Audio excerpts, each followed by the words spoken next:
terjadi. Oke, thank you so much. Wassalamualaikum warahmatullahi wabarakatuh. Generasi pendidik bangsa yang bertoleransi dan berkarakter. Sebelumnya, Bapak, Ibu, saya izinkan saya untuk bernyanyi.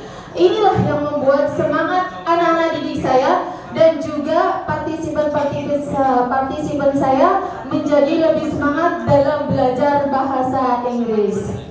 Okay, 1, 2, 3. I'm learning and growing every day. I'm learning and growing every day. It's okay to make mistakes. I'll try my best each day. I'm learning and growing every day. Yay! Bapak Ibu, kenapa saya membuat inovasi ini? Inovasi pembelajaran dengan mengintegrasikan game dan lagu untuk meningkatkan CI, Creative Intelligence guru-guru SD. Kenapa Bapak Ibu? Karena saya sangat miris dengan anak-anak zaman sekarang yang selalu mengutamakan gadgetnya daripada belajar. Nah, itu yang membuat saya menjadi menangis. Ketika saya pada zaman kita dahulu, pada tahun 1950-an, Indonesia jaya, Malaysia ke sini, dari negara lain ke sini, mereka mau belajar ke sini. Tetapi pada saat itu kita tidak ada gadget, betul kan? Tidak ada yang namanya iPhone, tidak ada yang namanya internet. Indonesia menjulang tinggi sampai di negara lain. Nah, itulah yang membuat saya sebagai pendidik, saya tergugah untuk membuka mata hati anak-anak didik saya bahwa pendidikan adalah nomor 1 dan mereka harus bisa untuk menggali ilmu lebih dalam lagi. Bahkan kita bisa mengubah yang namanya pendidikan itu menjadi lebih bermakna dan berinovasi dengan hal-hal yang sangat sederhana. Nah, tantangannya adalah yaitu mendominankan gadget dari siswa-siswi. Ini siswa-siswi yang saya bimbing itu mereka kurang percaya diri. Inilah akibat dari gadget ya Bapak Ibu. Risiko kesehatan dan siswa menjadi pasif. The next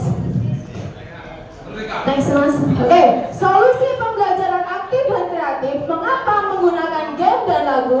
Karena bisa meningkatkan engagement, keterlibatan alami dalam proses pembelajaran di setiap peserta didik. Kemudian membangun kepercayaan diri mereka, mengembangkan kreativitas dan imajinasi, menciptakan suasana belajar yang menyenangkan. Dan satu hal lagi Bapak Ibu, ini yang perlu kita ketahui. Ketika game dan lagu ini kita terapkan pada anak didik kita bisa membalanskan otak kiri dan otak kanan anak-anak didik kita. Percaya apa tidak? Ketika anak-anak kita ajak mereka bermain game, kita ajak mereka untuk berkolaborasi, maka otak kiri dan otak kanan mereka itu berjalan dan beroperasi. Dan inilah yang meningkatkan kecerdasan anak-anak dan bisa menciptakan karya-karya yang spektakuler. Bapak Ibu, otak kiri kita itu dominan pada logik, menghitung, membaca, menulis. Sedangkan otak kanan kita itu pada musik, bernyanyi, menggambar, mewarnai. Nah, apabila ini balance, Bapak Ibu bisa telusuri di Google. Kalau ini kita balancekan, saya yakin anak Bapak Ibu cerdas dan bisa memberikan karya spektakuler. Kemudian Bapak Ibu, pembelajaran yang menggunakan game dan lagu ini memberikan semangat dan mereka menjadi lebih mandiri. The next. Nah, langkah-langkahnya bagaimana Bapak Ibu? Langkah-langkahnya adalah awal saya berikan tes awal, saya berikan pertanyaan, kemudian mengamati, itu saya berikan gambar. Setelah itu di situ anak-anak saya minta untuk mengidentifikasi. Kemudian saya memberikan permainan trombon dengan pertanyaan yang sederhana, di mananya trombon lagi, tapi pertanyaannya lebih meningkat. Kemudian dia mengumpulkan informasi, saya agak cepat ya Bapak Ibu karena kurang 1 menit. Dan mengumpulkan informasi itu saya bikin anak-anak itu menjadi kelompok dan saya belah menjadi dua. Waduh, anaknya orang kok dibelah jadi dua. Dibelah jadi dua, sebagian saya meminta mereka rearrange word. Nah, sesuai dengan gambar. Kemudian mengasosiasi menalar, saya bikin yang sebagiannya itu menebak kata dengan simbol-simbol yang disampaikan oleh bagian yang pertama, shortage or these words. Setelah itu kita melaju di mempresentasikan. Saya bikin anak-anak itu ini langsung main mappingnya ini yang dipresentasikan, kemudian mengevaluasi dan merefleksi di kesimpulan aja mas. Kesimpulan dong. Kesimpulannya adalah pembelajaran dengan ganda lagu membuat siswa saya benar-benar bersemangat. Mereka tidak lagi mengalihkan perhatian dengan gadget, tetapi fokus pada aktivitas yang menyenangkan, yang bermakna, dan hasilnya luar biasa. Post test mereka sukses. Ya, apa ya? Menurut pandangan Madia, kreasi intelijen ini apakah sebagai oposisi biner atau anti teknologi terhadap artificial intelligence? No, I never think about technology. Saya tidak pernah membenci Bapak Ibu, tapi saya ingin Indonesia kembali, Bapak Ibu. Indonesia kembali. Kenapa? Ketika saya pernah diajak ke pelosok Pak. Di sana itu mereka tidak ada internet, tidak ada namanya gadget. Terus apa yang kita lakukan? Nah, inilah yang membuka diri saya untuk berinovasi. Oh, saya bikin ini. Oh, saya bikin ini nggak mempan satunya. Ini nggak mempan satunya. Itu Pak.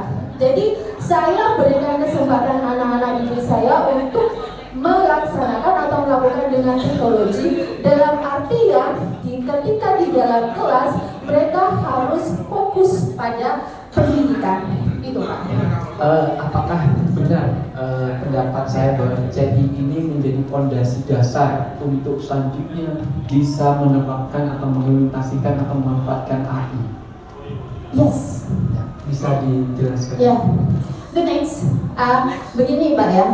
Ketika saya sudah mampu membuat anak didik saya itu fokus, kemudian saya membuat yang namanya quizzes.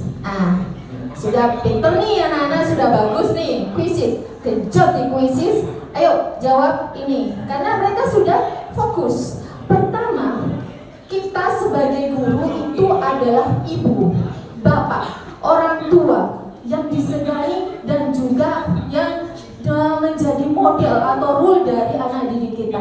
Kalau anak didik kita itu nggak patuh sama kita, terus patuh sama siapa? Kita buat mereka patuh dulu, kirim patuh dulu. Setelah patuh pada kita, mari kita selipkan dengan IT Pak. Pelan-pelan, dosa krusu. Kenapa? Kalau dosa krusu itu kata orang Jawa itu tidak sukses gitu Pak. Iya. Kemudian yang terakhir Bu Mardiah ya, bagaimana Ibu mencoba membangun keberlanjutan dari konsep fondasi dasar tentang CI pada rekan-rekan sejawat, guru dan sebagainya agar suatu saat benar-benar tidak tergantung lagi pada gawai. Kan ada tahapannya, ternyata pakai gawai akhirnya. Bagaimana coba membangun fondasi itu bahwa konsep CI ini benar-benar tidak akan menggantungkan pada gawai. Ini Mbak ya, berbekal dari ilmu yang saya dapatkan, saya luar biasa, saya terima kasih dengan guru penggerak. Saya bisa tampil di sini karena didikan yang luar biasa Pak, dari teman-teman dan juga dari semua kalangan. Kita pernah tahu Pak ya, tidak semua manusia itu berhati sama, betul kan?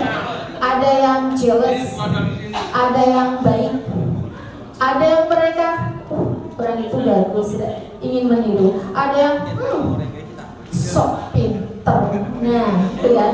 Tapi satu yang saya ingat adalah jadilah dirimu sendiri. Buatlah sesuatu perubahan meskipun orang lain membencimu. Karena apa? Memori manusia tidak akan pernah menghilangkan sosok orang yang inspiratif. Betul kan? Kalau dia bisa, saya bisa mendidik anak didik saya menjadi anak-anak yang berakhlak mulia. Apakah mereka bukan? No. The students will say to the other and the world, saya muridnya Bu Mardia, saya bisa begini karena bimbingannya Bu Mardia. Pernah bisa mereka membohongi itu? Tidak. Jadi saya tetap akan menjalankan, walaupun pertama saya akan menyampaikan, ini loh Bu, ini loh Pak, ini inovasi saya seperti ini, sederhana sih, tetapi ini sangat bermanfaat. Tapi kalau dari mereka tidak mau mengikuti, hanya sebagian, it's okay. Kita kan tetap menjadi diri kita sendiri dan tetap maju walaupun banyak tantangan. Toh tantangan kita banyak Pak, tapi kita bisa melewatinya. Ya, masih maaf ya Pak ya.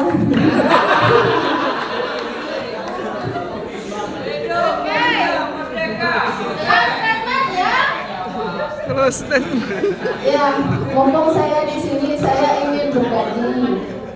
Okay, success is not accident, it's hard work.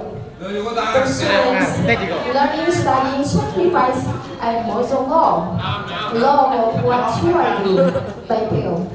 Kesuksesan itu Bapak Ibu tidak terjadi karena suatu kebetulan, tapi kesuksesan adalah suatu kerja keras, ketekunan, pembelajaran, pengorbanan, dan yang terpenting, cintailah apa yang Anda lakukan. Luar biasa.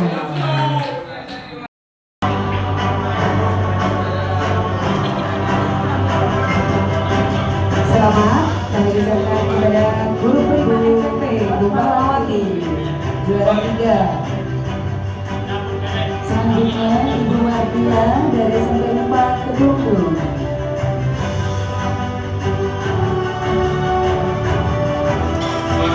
Berikutnya Ibu Dia Wulandari dari SMPS Al-Ittihad Camprong. Selanjutnya berkenan kepada Bapak Wawan untuk memberikan hadiah trofi.